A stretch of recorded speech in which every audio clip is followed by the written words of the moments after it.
Thanks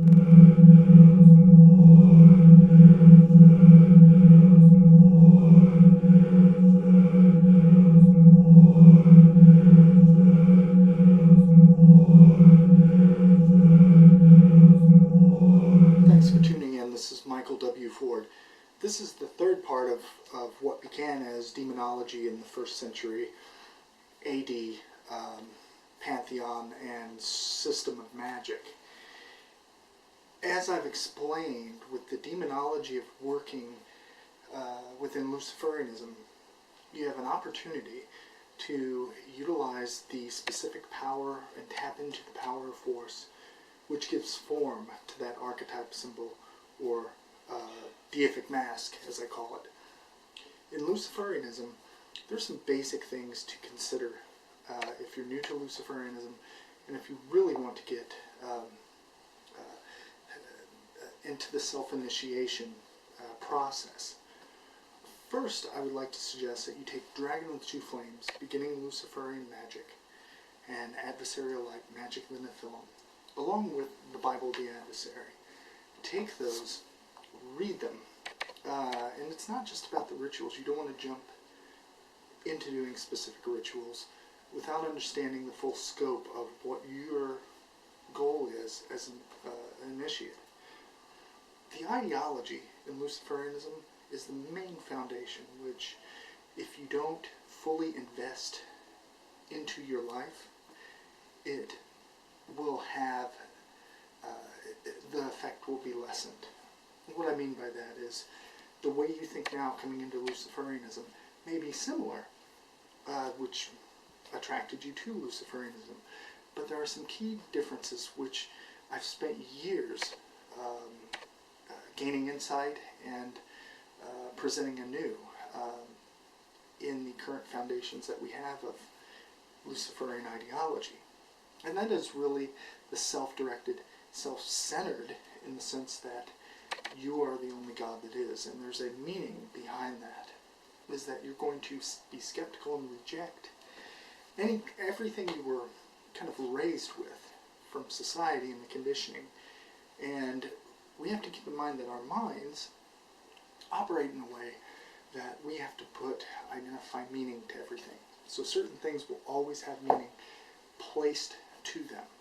In Luciferianism, you're starting with, there's a universe, there's energy, because Luciferianism goes hand in hand with science.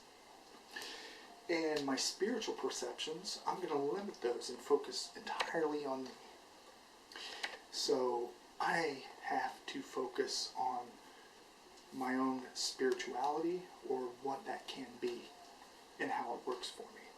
So, to avoid confusion, take beginning Luciferian Magick, and there's specific goals and purpose involved in the discipline process, in building and strengthening a will. Firstly is, you're going to understand the ideology and the basic symbolism. We're not talking about go through every book and try to adapt to it. You don't even have to research to the extent that the books have presented. Start with the simplistic initial starts. Dragon and Two Flames offers history and etymology and what words mean and where those came from, how they have power. Bible of the Adversary has specific laws and magical practice for those who are adapted to left-hand path initiation. Adversarial Light, Magic of the Nephilim offers symbolism and a step-by-step process into the magical current. Beginning Luciferian Magick has all the practices and the symbols accordingly. And you'll take a ritual, like a casting of the circle ritual from any of those books, and for a period of time, a month, 2 months, whatever's comfortable for you, you need to practice it either daily or consistently, and write down, keep a journal. Towards the end of this process, you will find it either really empowering or really boring. And if you're finding it boring, then your will has grown weak, and you're not investing belief in it. You're going through the steps. You have to invest belief. When you enter your magical chamber, your circle, you invest belief in that, quote, fantasy. Because all of those symbols have meaning. You give them power. So whatever you put the most weight to is what's going to manifest for you. Circle casting rituals are about building and kind of ensorcelling or encircling energy related to your magical will and your development. So that's why you do those for a period of time. Self-initiation rituals, look through those, find one or two that you can work through and keep records. The point is to build discipline in your will.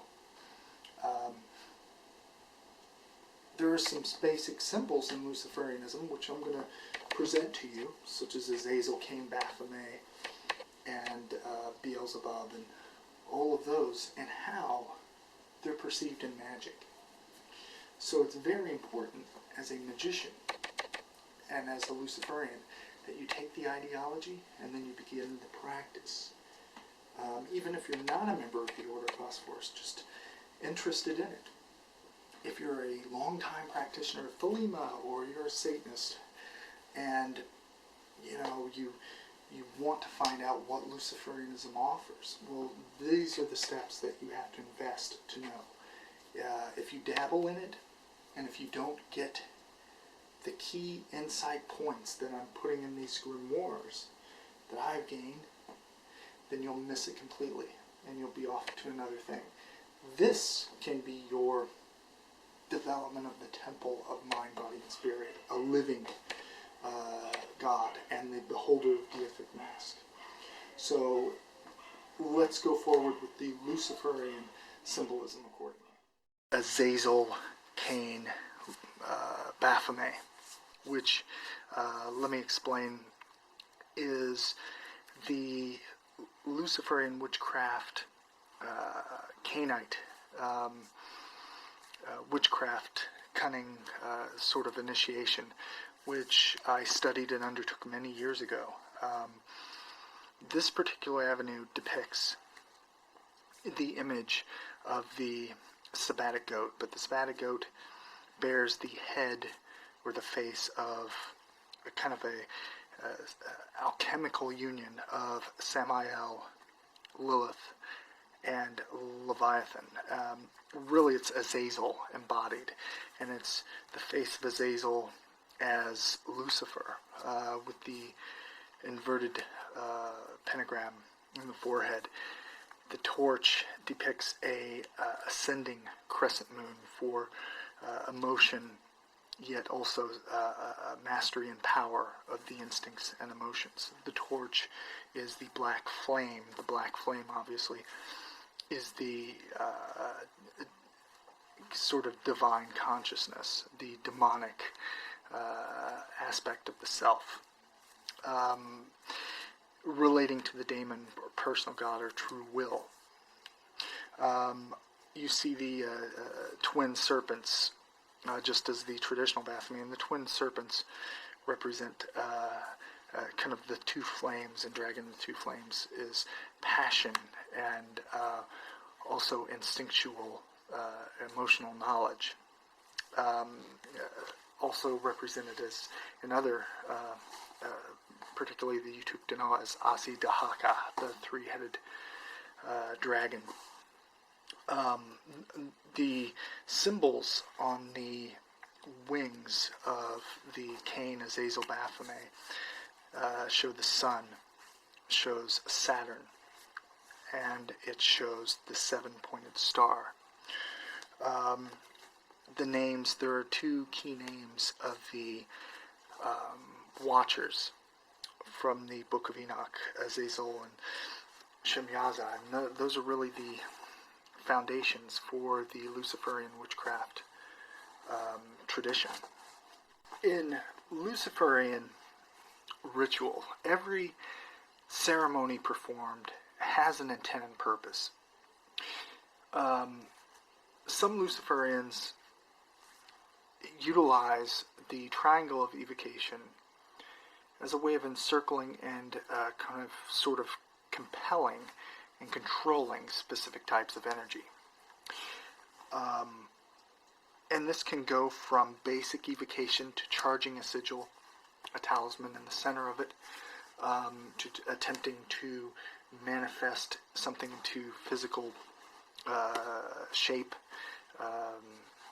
which is demonic manifestation, and also to, after invoking or evoking within that triangle and that circle,